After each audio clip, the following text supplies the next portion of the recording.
자, 반갑습니다. 배종찬 교수의 맛있는 돈 이야기의 배종찬입니다. 자, 여러분 반갑습니다. 갑자기 다가온 공포에 서울 아파트 집주인들이 서서히 공포에 빠져드는 모습인데, 먼저 종합부동산세의 영향이 크긴 컸죠. 누군 폭탄이다, 누군 폭탄이 아니다라고 각기 다른 말들을 하고 있지만, 중요한 부분은 서울 강남구 같은 경우에는 한 사람당 650만 원의 종부세 부담을 하고 있다는 거죠. 그리고 나는 1가구 1주택이다 하더라도 152만 원 정도를 낸다는 거예요. 뭐를? 종합부동산세를. 다들 아시다시피 세금이야. 그 금액이 많으면 많을수록 부담이 크고, 그 금액이 아무리 적다라고 하더라도 내기 싫은 게 세금 아닐까요? 그래요. 세금이라는 말은 금액을 떠나서 다 부담이 된다는 거예요.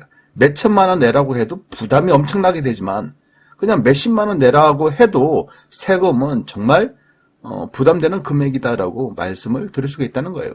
따라서 종합부동산세의 부담은요, 집 가진 소유자들, 특히 서울의 소유자들에게는 부담이 된다라고 말씀을 드릴 수가 있다는 겁니다. 여기에 금융정책으로 금리 인상 또 단행됐지 않습니까? 또한 대출 규제, 어떻게 보면 금융정책으로 쌍폭탄, 그렇죠. 대출 규제가 미리 터졌고, 여기에다가 금리 인상을 또 시행을 했고, 내년도 1월 달에 또 바로 또 금리 인상을 또 추가로 또 할 계획이라고 하지 않습니까? 그러니 이러한 쌍폭탄을 집주인들 입장에서 어떻게 감당을 하냐는 거예요. 또한 세입자들 입장에서도, 전세자금 대출을 받은 세입자들 입장에서도 이것 또한 감당하기 힘든 부분이다라고 말씀을 드릴 수가 있다는 거죠. 이러하니 주택담보대출 이자가 6% 시대가 다가오고 있고, 대출 규제까지 지속적으로 가해지고 있으니 가수요에 영향을 끼칠 수밖에 없다는 이야기가 되겠죠.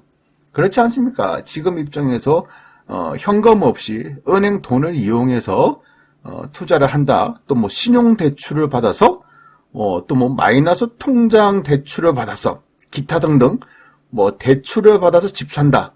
이런 분위기가 서서히 아니라는 얘기고, 그만큼 부동산에 대한 가수요가 줄어들고 있다라고 말씀을 드릴 수가 있다는 거예요. 실수요자들이 주택을 사는 거, 실수요자들이 내 집 마련하는 부분, 이런 부분보다는 가수자들이 추가로 집을 사는 거, 요럴 때 부동산 가격, 아파트 가격이 상승하지 않습니까? 그런데 이처럼 여러 가지 규제, 또 대출 규제, 금리 인상, 이러한 부분 때문에 가수요가 그만큼 팍팍 줄어들고 있다. 여기에다가 양도소득세 중과세 무섭다는 거예요. 취득세 중과세 무섭잖아요, 여러분. 또 부동산을 그냥 가지고 있어. 가지고 있는데 납부하는 세금, 종합부동산세가 올라가고 있어. 그러니 한장하죠. 따라서 가수요가 그만큼 줄어들고 있다라고 말씀을 드릴 수밖에 없겠죠. 이러니 서울 강남 아파트 15억 이상 아예 대출이 안 되지 않습니까?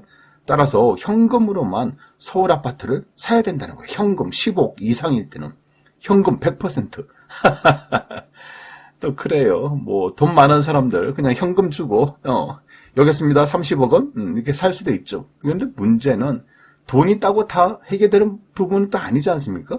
왜냐하면 이런 지역에 대해서는 자금 출처 조사가 있는데, 이러한 30억이라는 돈이, 이러한 15억이라는 돈이 어디서 생겼냐, 이 부분에서 만약에 증여라고 한다면 증여세를 두드러 맞는다는 거예요, 이게.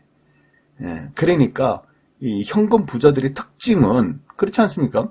이거 현금 어디서 났냐, 요기에 대한 소명, 출처 조사, 요 부분들이 굉장히 두렵고 무서워한다는 거예요. 행여 잘못됐다가는 세금이 고구마 줄기처럼 그냥 쭉쭉쭉쭉 뽑으면 고구마 줄기처럼 뽑혀진다는 얘기예요. 아마 현금 부자들은 이 부분을 가장 두려워하잖아요. 아무튼 이러한 부분도 이제 문제의 심각성이 있다라고 말씀을 드릴 수가 있다는 거겠죠. 이러하니 11월 달 들어서도 서울 아파트 거래량은 이처럼 뚝뚝 떨어지고 있다는 거예요. 작년 11월 달에는 6,300여 건이었는데 올해 11월 달에는 현재 오늘 날짜가 11월 28일입니다. 11월 28일 현재 서울 아파트 거래량이 502건밖에 안 된다는 얘기예요. 작년 11월 달에 6,365건, 올해 11월 달에 현재까지 502건.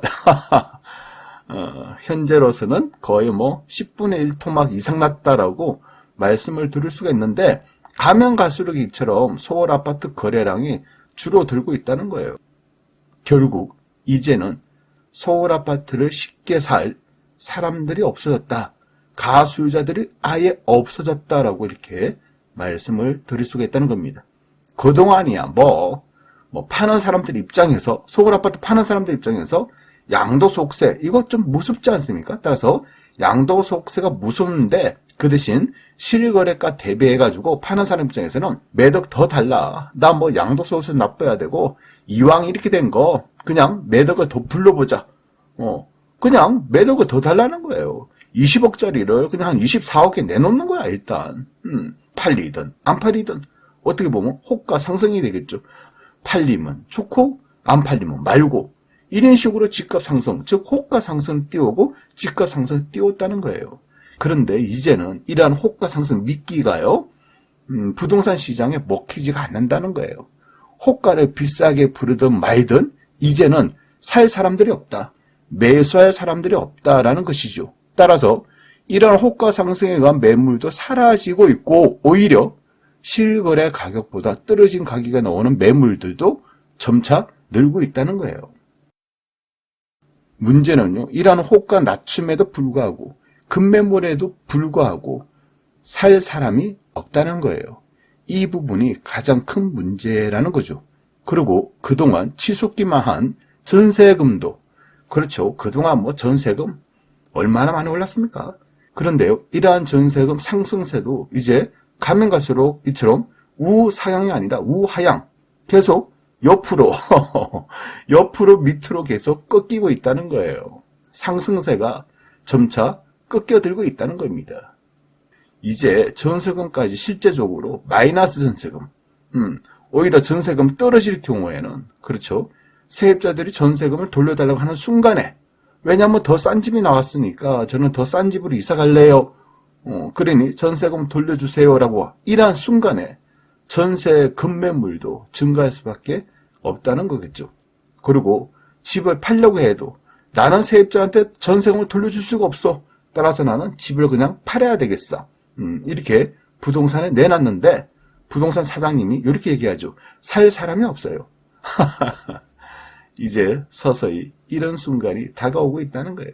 지금 현재 그만큼 매수하고자 하는 그런 사람들이 없다는 거예요. 가수요도 없고 실소유자들도 아니 상계 신도시가 됐던 사전 청약으로 해가지고 내가 새 아파트를 내가 그냥 분양받자, 이런 식으로 흘러가고 있다는 거죠.